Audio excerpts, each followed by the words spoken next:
is the organized child kidnapping ring that's operating not only in Nebraska, but also in Washington, D.C. And I'll start with the Finders case. This is not an official document cover. This is something that one of my technicians put together. But the Finders case began on February 5th, 1987. And on that occasion, the Tallahassee Police Department received a phone call, and the phone call, the caller stated that there were two men, well-dressed men, and 6 young children who were in the park in Tallahassee. And this anonymous phone call, you see it there, 2 well-dressed men wearing suits. The police proceeded to the location. They found these 2 men there near a 1980 blue Dodge bearing Virginia license so-and-so, the inside of which was later described as foul-smelling, filled with maps, books, letters, with a mattress situated in the rear of the van which appeared as if it were used as a bed. The overall appearance of the van gave the impression that all 8 persons were living in it. The children were covered with insect bites, were very dirty. Most of the children were not wearing, and all the children had not been bathed in many days. The men were arrested and charged with multiple counts of child abuse and lodged in the Leon County Jail. Once in custody, the men were somewhat evasive in their answers to the police regarding the children, and stated only that they both were the children's teachers and that all were en route to Mexico to establish a school for brilliant children. The children tentatively were identified as age 7,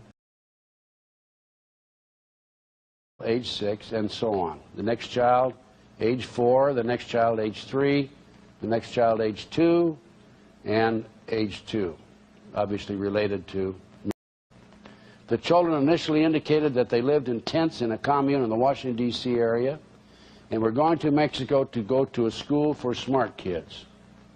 The office contacted, this is the customs agent, by the way, this is the report of investigation, Department of the Treasury, this is an official report that was given to me.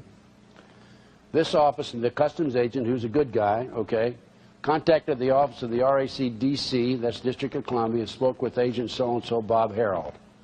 This agent requested telephone numbers and names of police persons in area departments that might be aware of said activities described by the children, and to follow up on the leads, which were the Virginia license number and a check of the men's names with local law enforcement.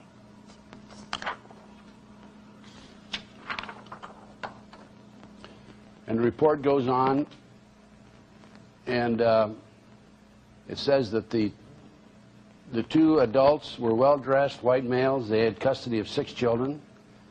And it goes on and continues, describes the van. And the police, upon interviewing the children, the officers found that they could not adequately identify themselves or their custodians.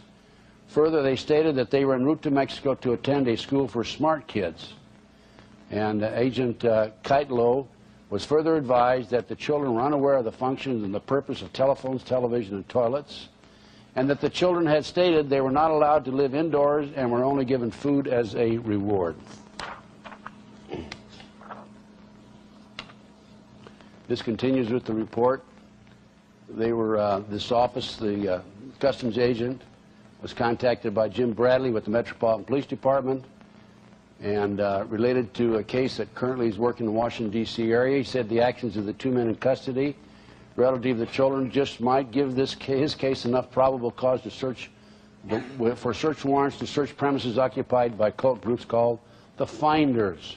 The Finders. This agent directed Bradley to telephone Tallahassee Police Department and discuss with the police directly any activities forthcoming relative to the case. At this time, it was determined that there was no customs violations found to exist, and therefore this case is being closed, pending receipt of additional information, and so forth. This is the identifiable data and the inquiry that was made concerning the 2 men arrested and the Finders group.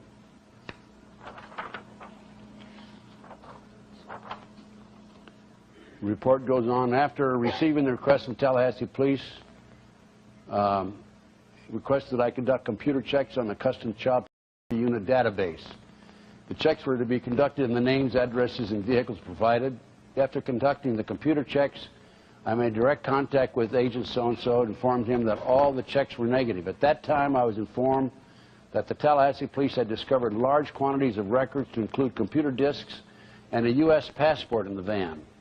From some of these records, the police had obtained tentative identification of the two adults and partial identification of the children. Furthermore, the two Washington, D.C. addresses had been discovered through these documents, one of which was verified through the vehicle registration. I advised Agent so-and-so I was leaving headquarters and he would be receiving a response to the remainder of his request from Agent so-and-so. I then left the state as stated and proceeded to conduct further business in the district. A short time later, at approximately 11:30 a.m., Agent Harold contacted me by radio and advised me that a Detective Bradley, Metropolitan Police, Washington, D.C., was interested in the information provided by Kreitlow, was in contact with Tallahassee and would very probably be conducting search warrants in the area later in the day. He also informed me that U.S. Customs was invited to participate due to the continuing possibility of violations of law enforcement by the Customs Service. As I was already in Washington, I terminated my other business and proceeded to make contact with Detective Bradley of the Metropolitan Police Department. Upon contacting Detective Bradley, learned that he had initiated an investigation on the two addresses provided by the Tallahassee Police during December of '86. An informant had given him information regarding a cult known as the Finders, operating various businesses out of a warehouse located at 1307 4th Street Northeast, and were supposed to be housing children at 3918 and 3920 W Street Northwest. The information was specific in describing blood rituals and orgies involving children and an as-yet unsolved murder in which the Finders may be involved.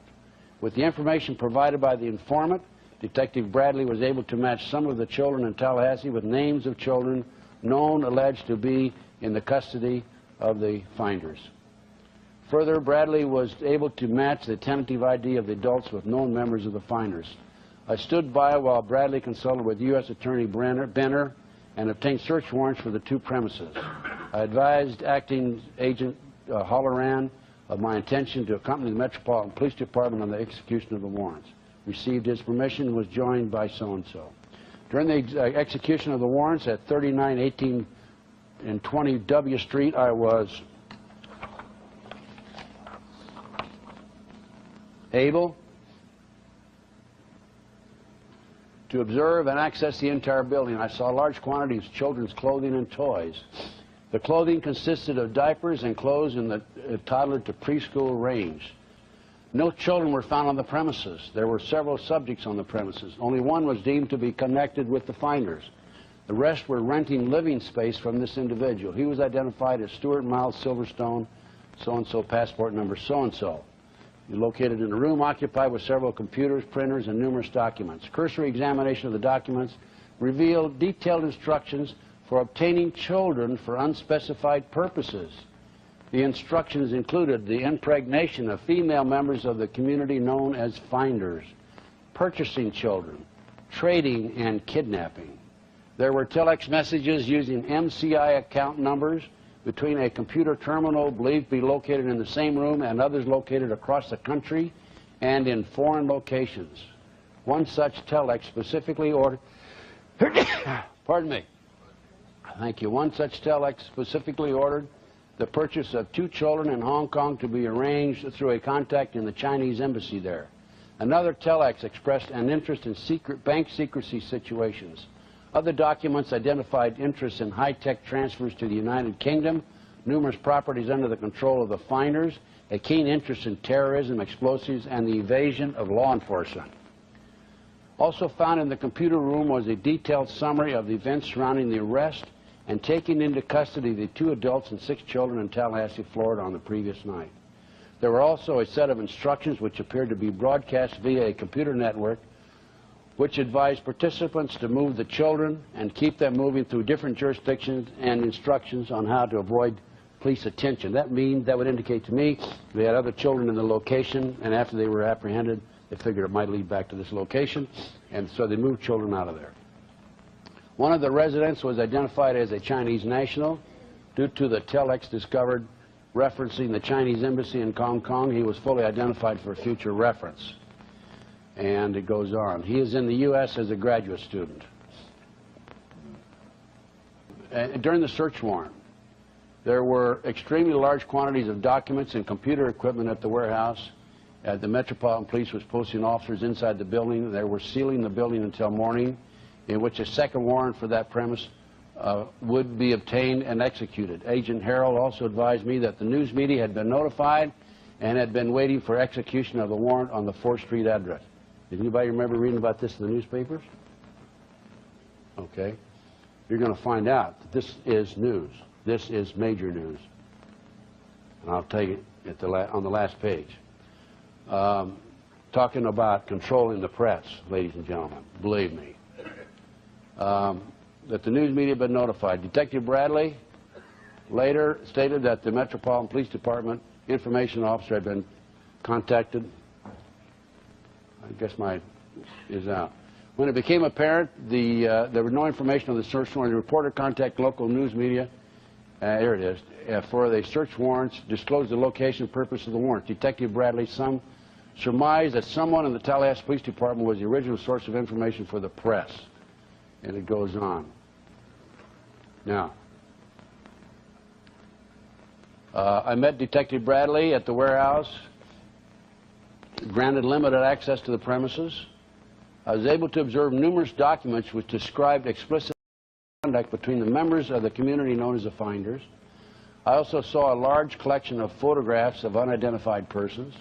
Some of the photographs were believed to be members of the Finders. There were numerous photos of children, at least one of which was a photo of a child on display and appearing to act. I was also able to examine a very small amount of the photographs at this time. However, one of the officers presented me with a photo album for my review. The album contained a series of photos of adults and children dressed in white sheets participating in a ritual. The ritual centered around the execution of at least 2 goats. The photos portrayed the of the goats at the hands of the children. This included the removal of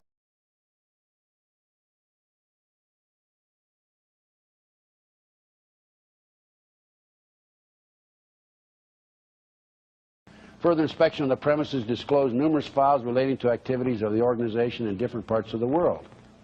Locations I observed are as follows: London, Germany, the Bahamas, Japan, Hong Kong, Malaysia, Africa, Costa Rica, and Europe. There was also a file identified as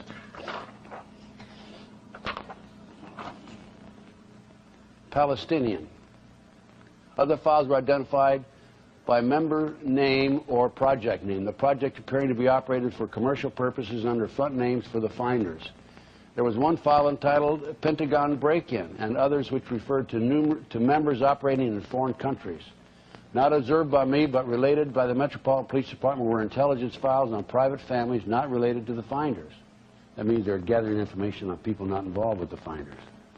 I have been told by Satanists that if a or a practicing Satanist wants a blue-eyed, blonde-haired child, they can actually give an order out, and they will get 5 or 6 pictures of a blue-eyed, blonde-haired child, and they'll pick out the child they want, and then they go kidnap that child. Again, we're still talking about an official report, U.S. government. It's right up there. On Thursday, February 5th, Senior Agent Harold and I assisted the Washington Metropolitan Police Department with 2 search warrants involving the possible sex of children. During the course of the search warrants, numerous documents were discovered which appeared to be concerned with international trafficking in children, high-tech transfers to the United Kingdom, and international transfer of currency. On March 31, 1987, I contacted James Bradley of the Washington Metropolitan Police Department. I was to meet with Bradley to review the documents seized pursuant to 2 search warrants executed in February '87. The meeting was to take place April 2nd or 3rd, 1987. Read this next 3 paragraphs, close 4 paragraphs. On April 2nd, 1987, I arrived at the Metropolitan Police Department at approximately 9 a.m. Detective Bradley was not available. I spoke with a third party who was willing to discuss the case with me on a strictly off-the-record basis. I was advised that all the passport data had been turned over to the State Department for their investigation.